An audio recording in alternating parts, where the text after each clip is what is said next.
which is just 30 minutes east of Rogersville, Tennessee, and it is just over an hour northeast of Knoxville, Tennessee. So the home that Summer grew up in was in a very rural area, and her family had a bit of acreage there, and you could definitely not see other houses from her family's house. There were a lot of hills in this area, and obviously it is in East Tennessee, and so it is surrounded, kind of by the Appalachian Mountain Range out there. So lots of hills, not just, a nice flat area, but some pretty rugged terrain out there. On June the 15th in the year 2021, Summer was just 5 years old. At some point in the early evening on June the 15th, Summer had just finished up planting some flowers with her mother and her grandmother on their property. Now, Summer's grandmother lived in a trailer that was located on their property, and you can see if you look at pictures of their house online. Summer's family's house is located at the top of a fairly clear hill, and then Summer's grandmother lived in a portable RV trailer, which was just about 20 feet away. Now, Summer's grandmother, Candace's mom, like I said, lived on the property with them. Where they lived, you can look up pictures online, but they lived at the top of a hill area, and the hilly area was cleared out, and then about 20 feet off to the left of their house, was where Summer's grandmother lived, and she lived in a motorhome trailer that was portable, but they had it stationed and set up there for her on their property. Now, the flowers that Summer was planting with her mom and grandmother were in a few pots that were sitting outside of her grandmother's trailer there. So they finished up planting the flowers in these pots around 5:30 that evening. And then Candace said that she and Summer washed their hands. After this, Summer got a piece of candy from her grandmother, then asked her mom if she could go back inside her house with her brothers. Candace agreed and walked over to their house, which I said was only 20 feet away, and on that same property. They were the only people that lived there besides Candace's mother. You could not see any other houses. So she walked all the way back over to her house with Summer, and Candace stood on the porch and opened the door for Summer. When she looked inside the house there, she could see her 3 older boys. They were huddled up in the living room, watching the television there. And so she shouted for them to watch after Summer and that she would be back in a minute. Candace, at this point, then walked back over to her mother's trailer and helped fix her mother's knee brace. At the time, her mom was having to wear a knee brace and needed some assistance with this every so often. So she walked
when she first initially went missing.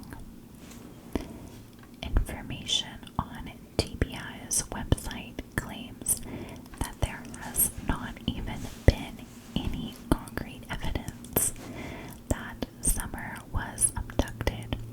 However, they are continuing to explore all physical avenues. Their website even claims that divers searched nearby ponds and lakes, and still no evidence related to Summer's disappearance has been found.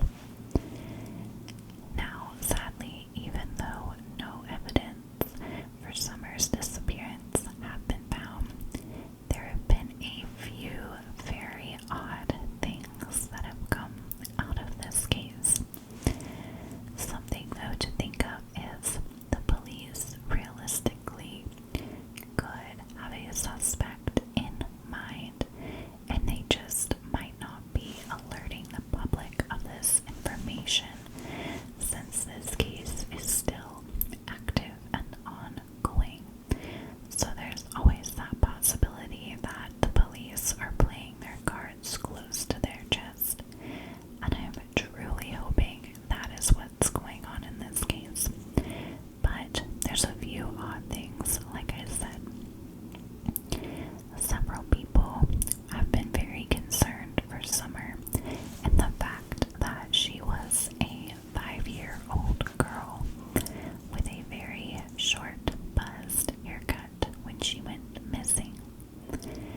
Now, Summer's parents say they can explain this, and they claim that she wanted a buzzed haircut like her brothers, and so they just gave her one. Candace even had short hair herself, and Summer wanted to fit in with the rest of her family. She asked for the haircut, and so her parents obliged. Now, another strange thing is, after Summer went missing, her 3 brothers were removed from the home. I'm not sure if it was just due to the state of the home or due to this, but in October of 2020, Candace filed a police report claiming that Dawn domestically assaulted her in some way. Time passed, and she eventually filed an order of protection against Dawn, claiming that she was worried for her children's safety and her safety. However, in April of the year 2021, just